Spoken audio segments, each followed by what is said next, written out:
श्रीपाद श्रीवल्लभ चरित्रामृत अध्याय 31 श्रीपाद राजम शरणम प्रपद्ये।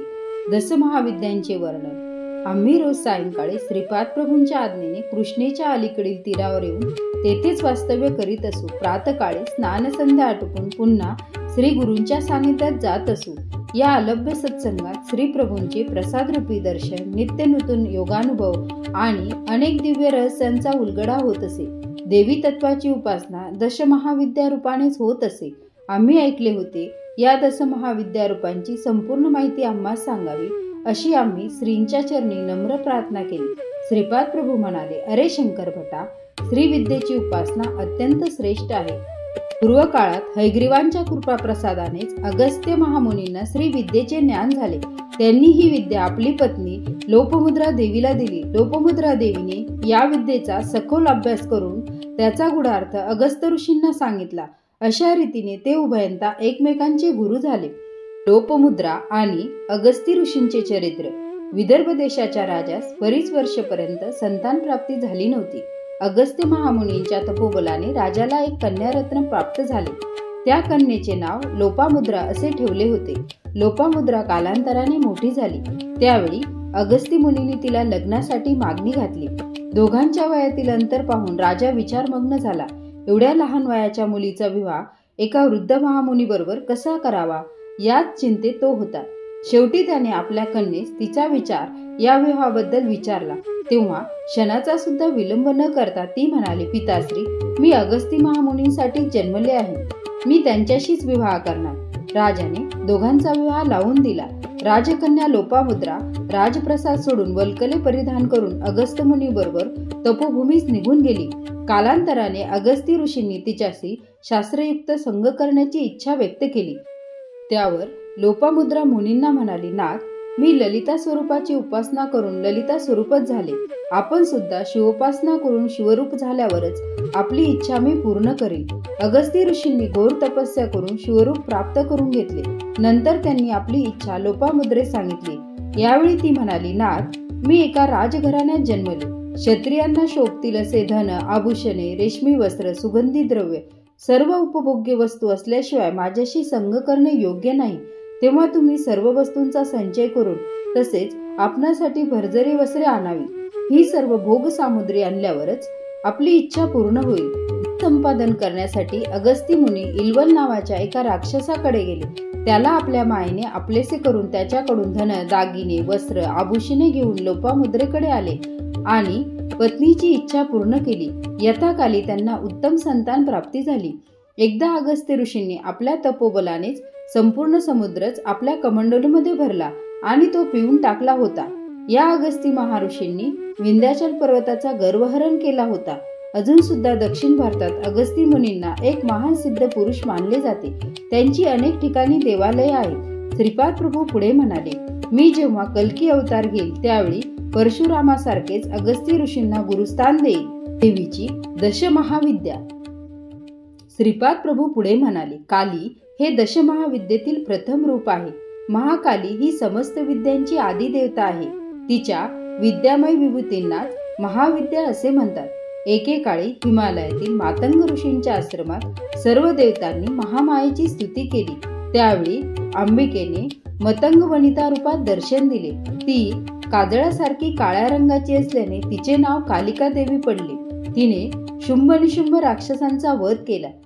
तिचे रूप काळे निळे असे असल्याने तिला तारा असे नाव सुद्धा आहे। कोणताही संकल्प अथवा फलीभूत न झालेली योग साधना अल्पकाळात गतव्य स्थानास पोहोचावी यासाठी कालीमातेची उपासना करतात। या साधन काळात कालीमातेच्या साधकांच्या अंगाचा भयंकर दाह होतो, तो सहन करावा लागतो। दशमहाविद्येतील दुसरे रूप तारादेवीचे आहे। ही माता मोक्षदायिनी, सर्व दुःखापासून तारण करणारी आहे। त्यामुळे तिचे तारा हे नाव प्रख्यात झाले। या देवीस नील सरस्वती असे सुद्धा नामाभिधान आहे। भयंकर अशा विपत्तीतून भक्तांचे रक्षण करणारी असल्याने योगीजन हिची अग्रतारा रूपात आराधना करतात। वशिष्ठ महर्षींनी सुद्धा तारादेवीची उपासना केली होती। चैत्र शुद्ध नवमीच्या रात्रीस तारा रात्री असे म्हणतात। दशमहाविद्येतील तिसरे रूप छिन्नमस्ता देवीचे आहे। हे अत्यंत गोपनीय असे रूप आहे। एकेवेळी देवी आपल्या सखीबरोबर मंदाकिनी नदीवर स्नानाला गेली होती. तिच्या द्वारपालांनी भोजनाविषयी विचारले तेव्हा तिने आपल्या तलवारीने आपला शिरच्छेद केला. तिचे शिर वामहस्तावर येऊन पडले. तिच्या धडातून रक्तधारा निघाल्या. त्यातील 2 धारा सखींनी प्राशन केल्या व तिसरी धार देवीने स्वतःच प्राशन केली. या दिवसापासून तिचे नाव छिन्नमस्ता असे पडले. हिरण्यकश्यपू आदी दानव या देवीचेच उपासक होते. दशमहाविद्येतील 4थे रूप षोडशी महेश्वरीचे आहे. या देवीचे हृदय लोण्याप्रमाणे मऊ असून ती अत्यंत दयावान आहे. हिच्या आश्रयास आलेल्या साधकांना ज्ञानप्राप्ती त्वरित होते. विश्वातील सकल मंत्रतंत्राचे निर्माते या देवीचेच उपासक आहेत. या षोडशी महेश्वरी देवीचे वर्णन वेद श्रुती सुद्धा करू शकले नाही. ते नेती नेती असे म्हणून शांत झाले. ही प्रसन्न वदना माता भक्तांचे सकल मनोरथ पूर्ण करते. या भगवतीच्या उपासनेने भोग मोक्ष दोन्हीची प्राप्ती होते. दशमहाविद्येतील 5वे रूप भुवनेश्वरी देवीचे आहे. सप्तकोटी महामंत्र या देवीचे उपासक आहेत. या देवीजवळ काली तत्वापासून ते कमल तत्वापर्यंत 10 अवस्था असतात. त्यातून अव्यक्त भुवनेश्वरी व्यक्त होऊन ब्रह्मांडाचे रूप धारण करू शकते. प्रलय काळी कमलापासून म्हणजेच व्यक्त जगापासून क्रमाक्रमाने लय पावून काली या मूळ स्वरूपात बदलते. यामुळे या देवीला काळाची जन्मदात्री असे सुद्धा म्हणतात. दशमहाविद्येतील 6वे रूप त्रिपुर भैरवीचे आहे. महाकाला शांत करू शकणाऱ्या या शक्ती रूपाला त्रिपुर भैरवी असे म्हणतात. ही त्रिपुर भैरवी नरसिंह भगवानांची अभिन्न शक्ती आहे असे शास्त्रात सांगितले आहे. सृष्टीमध्ये परिवर्तनाची प्रक्रिया सतत चालूच असते. या प्रक्रियेस आकर्षण आणि विकर्षण हे मूल कारण स्वरूप असतात. ही क्षणोक्षणी होणारी क्रिया आहे. या त्रिपुर भैरवीचे रात्रीचे नाव कालरात्री आणि भैरवाचे नाव कालभैरव आहे. या दोघांच्या संयुक्त स्वरूपानेच माझा येणारा नृसिंह सरस्वती अवतार होणार आहे. हा अवतार महायोगांसाठी त्रिपुर भैरवी आणि कालभैरवनाथ अवतार मानला जाईल. दशमहाविद्येतील 7वे रूप धूम्रावती आहे. ही धूम्रावती उग्र ताराच आहे. या देवीस शरण जाणाऱ्या साधकांची सारी संकटे नष्ट होऊन तिच्या कृपा प्रसादाने सकल संपदा प्राप्त होते. दशमहाविद्येतील 8वे रूप बगलामुखी देवीचे आहे. ऐहिक पारलौकिक देश समाजाचे अरिष्ट निवारणासाठी तसेच शत्रूच्या शमनासाठी या देवीची आराधना केली जाते.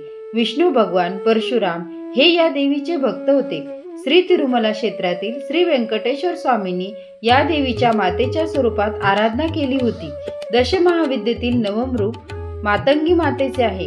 मानवाच्या गृहस्थ जीवनास सुखी करून पुरुषार्थ सिद्धीस नेण्याची शक्ती मातंगी मातेचीच असते. या देवीला मातंग ऋषीची कन्या असे सुद्धा मानतात. दशमहाविद्येतील 10वे रूप कमलालया मातेचे आहे. ही सुख समृद्धी प्रदान करणारी देवता आहे. भार्गव मुनींनी या मातेची आराधना केली होती. या कारणाने तिला भार्गवी असे सुद्धा नाव लावले. या मातेच्या कृपेने पृथ्वीचे पतित्व तसेच पुरुषोत्तमत्व या दोन्हींचा लाभ होतो. हीच देवी श्री व्यंकटेश स्वामी बरोबर पद्मावती रूपात तिरुमला क्षेत्रात असते. श्रीपाद प्रभू पुढे म्हणाले, दशमहाविद्या स्वस्वरूपिणी अनगादेवी आणि तिचा प्रभू अनग म्हणजे साक्षात दत्तप्रभू यांची अर्चना केली असता अष्टसिद्धींची प्राप्ती होते. प्रत्येक महिन्यातील कृष्ण अष्टमीस अनगाष्टमी मानून अनगा मातेची पूजा अर्चना करावी. या तुमच्या आराधनेने सर्व मनोकामना पूर्ण होतील. प्रभू पुढे म्हणाले, अरे शंकर भटा, तूर असलेल्या श्रीपाद श्रीवल्लभ चरित्रामृताचे पारायण करून येणाऱ्या शुक्ल अथवा कृष्ण अष्टमीस अनगाष्टमीचे व्रत करून 11 गृहस्थांना जेवण द्यावे अथवा त्यांना पुरेल एवढी शिदा सामुग्रीचे दान करावे. अशा पारायणाने व अन्नदानाने इच्छित फलप्राप्ती निश्चित होते. चरित्रामृताचा पारायण महिमा. प्रभू पुढे म्हणाले, श्री चरित्रामृत हा केवळ एक ग्रंथ आहे असे मानू नये. हा एक सजीव अशा महाचैतन्याचा प्रवाह आहे. तुम्ही याचे पारायण करीत असताना यातील प्रत्येक अक्षरातील शक्ती माझ्या चैतन्यात प्रवाहित होते. तुमच्या नकळत माझ्याशी भावसंबंध घडतो. यामुळे तुमच्या धर्मबद्ध अशा सर्व इच्छा माझ्या कृपेने पूर्ण होतात. या ग्रंथराजाला तुमच्या पूजा मंदिरात देवघरात नुसते ठेवले असता त्यातून शुभप्रद स्पंदने येतात. ही स्पंदने दुष्ट शक्तींना दुर्दैव आणणाऱ्या शक्तींना पिटाळून टाकतात. श्रीपाद श्री वल्लभांच्या चरित्रामृताचे जाणतेपणी अथवा अजाणतेपणे निंदा केल्यास त्या निंदा करणाऱ्या व्यक्तीचे पूर्वपुण्य फल धर्मदेवता घेते आणि योग्य अशा जीवाला वाटून टाकते. अशा रीतीने श्रद्धावान गरीब भक्त भाग्यवंत होतो आणि अश्रद्धावान व्यक्ती गरीब होतो. हा अक्षर सत्य ग्रंथ आहे. हा ग्रंथ स्वतः प्रमाण आहे. जिज्ञासू लोक याची परीक्षा घेऊ शकतात. मनात काही इच्छा ठेवून या ग्रंथाचे पारायण केले तरी चालते. आपले स्वतःचे जीवन शुद्ध करण्यासाठी अत्यंत श्रद्धा भक्तिभावाने या ग्रंथाचे पठण करावे. श्रीपाद श्री वल्लभांचा जय जयकार असो. फलश्रुती विद्या ऐश्वर्य यांची प्राप्ती.